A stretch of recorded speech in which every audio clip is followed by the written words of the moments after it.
you know you're not.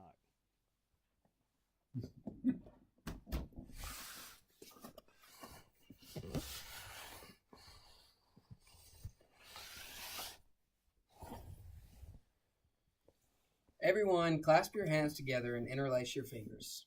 Look down and tell me which thumb is on top. All right.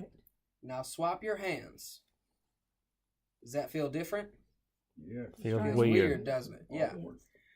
Something as simple as this: hair color, eye color, how tall you are, skin color, everything that you are is made up and determined by your genes.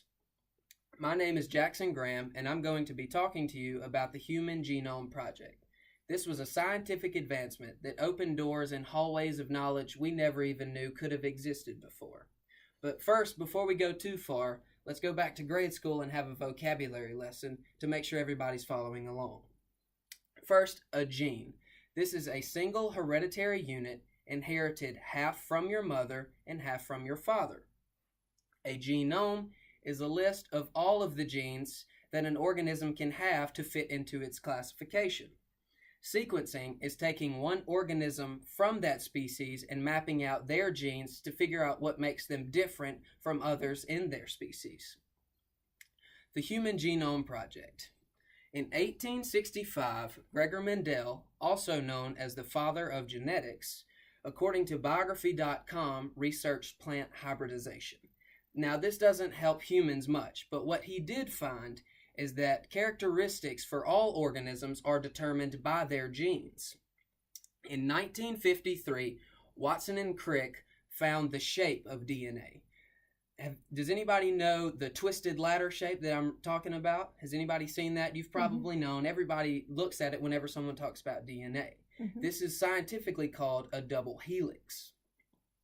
In 1977, Frederick Sanger, according to NobelPrize.org, was accredited the idea for having a computer map out our entire genome.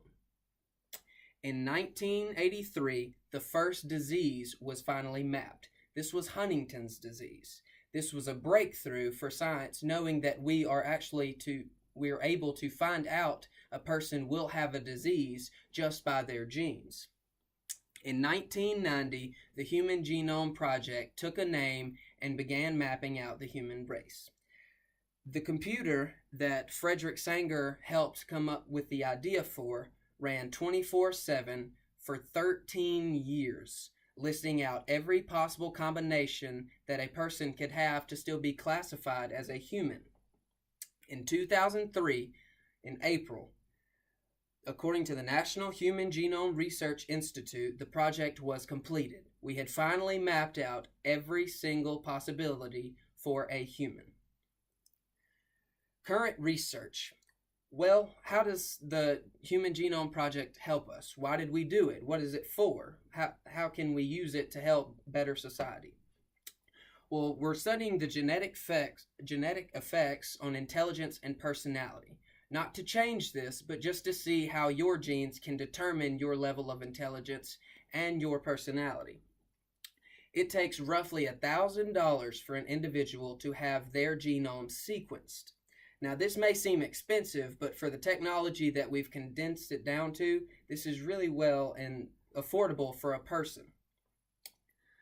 More than 1,800 disease combinations have been found with the Human Genome Project. And this is not the limit. We are currently finding more and more combinations that are leading us to believe this is what causes certain diseases. We are able to identify 50 major types of cancer now. And this is good to know that we can start treatments before the cancer has metastasized and grown out of hand for any doctor to be able to control. There are 2,000 different types of tests for genetic abnormalities. These tests are given at hospitals, clinics, all over the world by doctors, and you can go and have your genome sequenced so that you can look at it, and they will tell you if you are susceptible to certain diseases or if you will have some and need to begin treatment to go ahead and start those before they get too bad.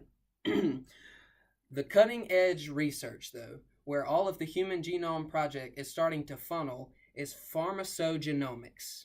According to National Institute of Health, this research method is used to create medicines for an individual. It takes your genome, maps it, and finds the medicine to be specialized for you to get the best treatment, outcome, and least amount of side effects for that person.